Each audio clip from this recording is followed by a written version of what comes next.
यह कहानी बहुत ही पुरानी है। उस समय महात्मा गौतम बुद्ध पूरे भारतवर्ष में घूम घूम कर बौद्ध धर्म की शिक्षाओं का प्रसार कर रहे थे।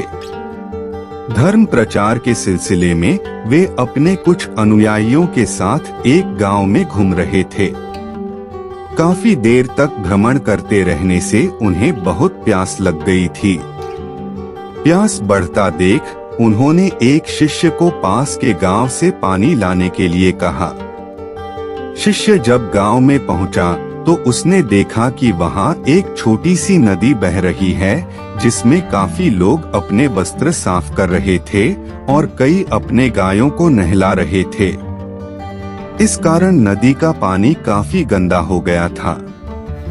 शिष्य को नदी के पानी का ये हाल देख लगा कि गुरुजी के लिए यह गंदा पानी ले जाना उचित नहीं होगा।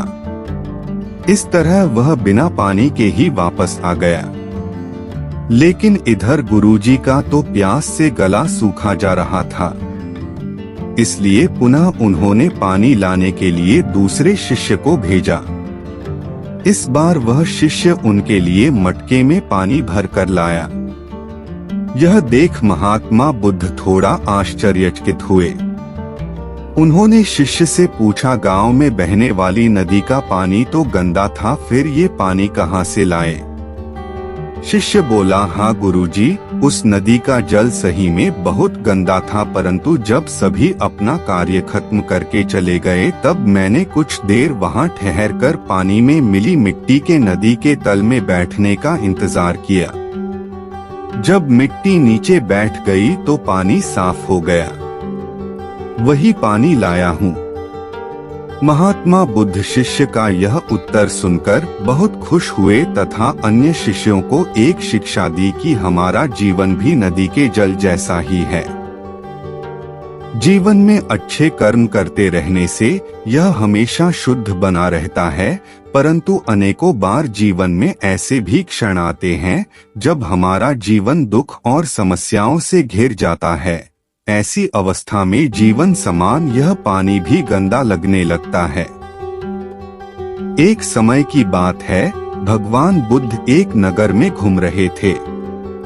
उस नगर के आम नागरिकों के मन में बुद्ध के विरोधियों ने यह बात बैठा दी थी कि वह एक ढोंगी है और हमारे धर्म को भ्रष्ट कर रहा है। इस वजह से वहां के लोग उन्हें अपना दुश्मन मानते थे। जब नगर के लोगों ने बुद्ध को देखा तो उन्हें भला बुरा कहने लगे और बदुआएं देने लगे। गौतम बुद्ध नगर के लोगों की उलाहने शांति से बिना बोलने सुनते रहे, लेकिन जब नगर के लोग उन्हें बोलते बोलते थक गए तो महात्मा बुद्ध बोले, क्षमा चाहता हूँ, लेकिन अगर आप लोगों की बातें खत्म हो गई है तो मैं यहाँ जाऊँ। भगवान बुद्ध की यह बात सुन वहाँ के लोग बड़े आश्चर्यचकित हुए। वही खड़ा एक आदमी बोला, ओ भाई, हम तुम्हारा गुणगान नहीं कर रहे हैं, हम तो तुम्हें गालियां दे रहे हैं। क्या इसका तुम पर कोई असर नहीं होता? बुद्ध बोले, आप सब मुझे चाहे जितनी गालियां दो, मैं उन्हें लूंगा ही नहीं। आपके गालियां देने से मुझ पर कोई असर नहीं पड़ता जब तक कि मैं उन्हें स्वीकार नहीं करता। बुद्ध आगे बोले, और जब मैं इन गालियां को लूंगा ही नहीं तो यह कहाँ रह जाएगी? निश्चित ही आपके पास। एक समय की बात है, भगवान गौतम बुद्ध एक गांव में धर्म सभा को संबोधित कर रहे थे।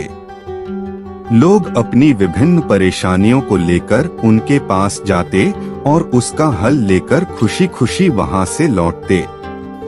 उसी गांव के सड़क के किनारे एक गरीब व्यक्ति बैठा रहता तथा महात्मा बुद्ध के उपदेश शिविर में आने जाने वाले लोगों को बड़े ध्यान से देखता। उसे बड़ा आश्चर्य होता कि लोग अंदर तो बड़े दुखी चेहरे लेकर जाते हैं, लेकिन जब वापस आते हैं तो बड़े खुश और प्रसन्न दिखाई देते हैं।